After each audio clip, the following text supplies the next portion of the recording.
Back to another edition of Propels Talk, presented to you by the Birdsall Law Firm. Lido, joined with Herb Jones. Herb, thanks for joining the show. How are you?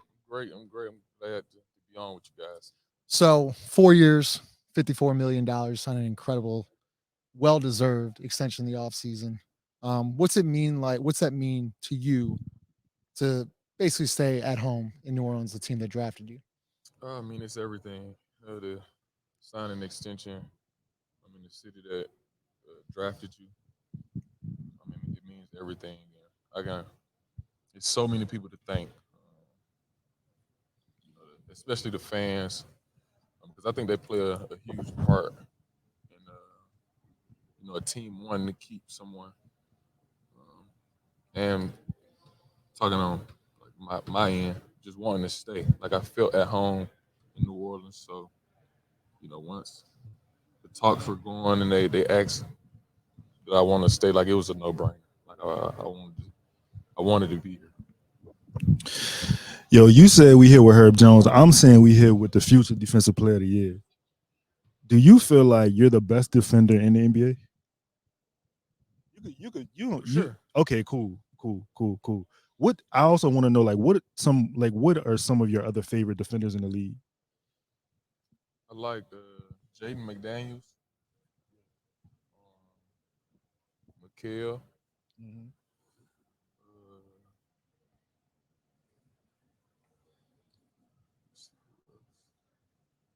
perimeter defenders, those two. Yeah, okay. Yeah, I just stick with the That's perimeter. cool. You better than them all. It don't matter.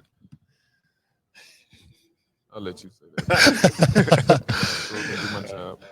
What's it like? So in the offseason, Paul George came on his podcast and he said that you were the best defender in the league. One, what's it like from your standpoint, hearing that from Paul George, one of the best offensive players in the league? And two, can we get your honest opinion on being snubbed and being left off that All NBA defensive team? Well, when Paul George said that, it was crazy to me because it kind of it was just out of nowhere. But my approach always stayed the same. Sometimes I think, and I think on their podcast, I wouldn't call it fool's gold, but if you get into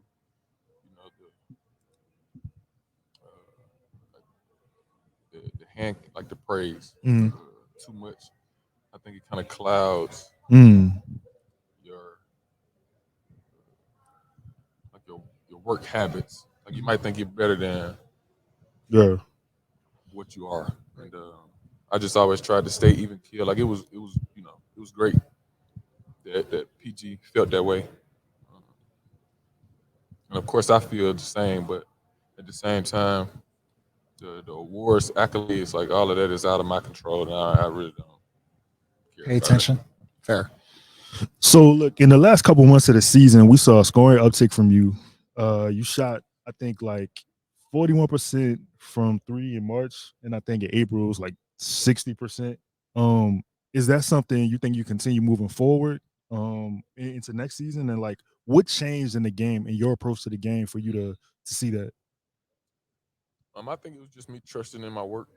Yeah. I put the work in, and I just got to go out every night and trust it. And I think I started doing that first at the end Yeah. of the year. Yeah. So I'm a big film guy. I think you're one of the best off-ball slot cutters and from the corner as well. And that's not something that a lot of players understand. How did you become so good at that? What do you see? Are you just seeing the entire play? But how do you, I guess, how did you become that good of an off-ball cutter? Just growing up, we played a lot of basketball. Um, I mean, I think it was just something that we did. Like I've never sat down and tried to learn when or how to cut. Like anytime somebody turned their head when we were playing growing up, like in the backyard, we were backdoor. Mm. Now the slot cut that came a little later, I think around my sophomore year of college, Mhm. or my junior year of college. When we went to more of a 5 out type of game. Yeah. that's when I learned to cut the slots at certain times, especially the empty corner pick and rolls. Like it's almost like a layup every time. If, the slot guy cuts when the guy comes off the pick and roll, or if he drives baseline, because everybody as much as you want to stop it, everybody has to drop back and help. Right. And at some point, they're going to lose vision of you.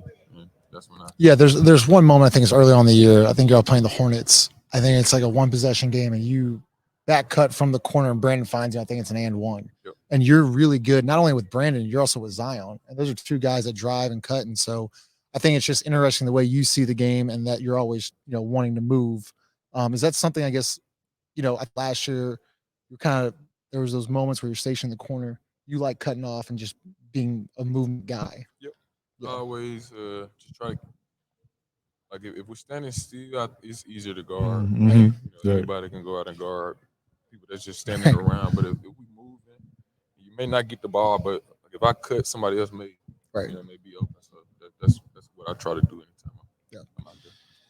You play help defense like a safety.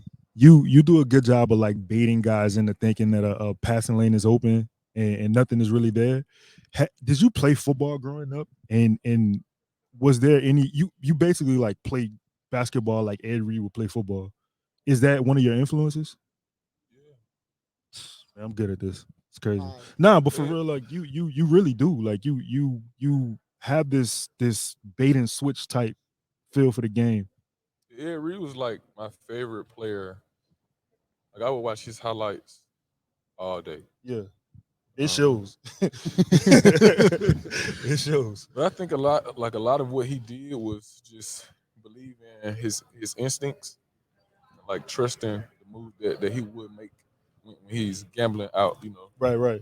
on the field. And I just took that over to the court. And I was kind of saying to myself, if he can do it on the football field, why couldn't I do it on a basketball court? Like there's a lot less room. Right. Okay. Like I could fly around a little bit. We got to get this to Ed Reed, man. A couple more questions. Toughest player to guard in the league, and I'm sure it's very hard. But who are just give me three, the toughest players to guard in the league right now. Right now, 1-on-1, like no screens. All right, we'll go no screens. Yeah, that's fine. Yeah. 1-on-1, top three.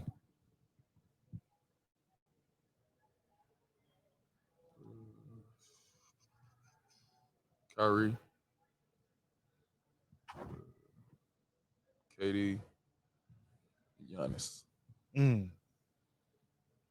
Lito, you got a follow up to that one? Which one of those three is the toughest, though? Giannis. Yeah. Just explain why. I know why, but I'm saying. Who doesn't know? All right. So what if people tell you, "Hey, Giannis is not a great jump shooter," right? Like, what are you? Listen. I understand. This man's multiple time MVP. Okay. No, enough said.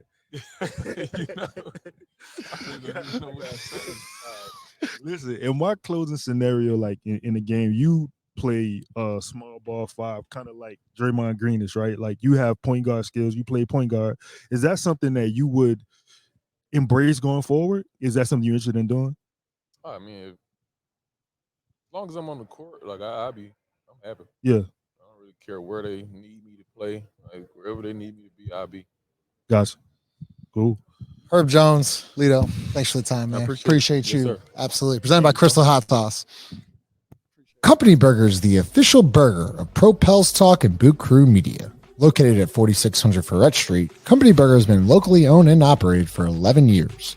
Grind the meat, bake the buns, make the mayo, get the homemade tots. Company Burger uses Creekstone Farms prime beef to create the best burger in the city with milkshakes to go and a full bar.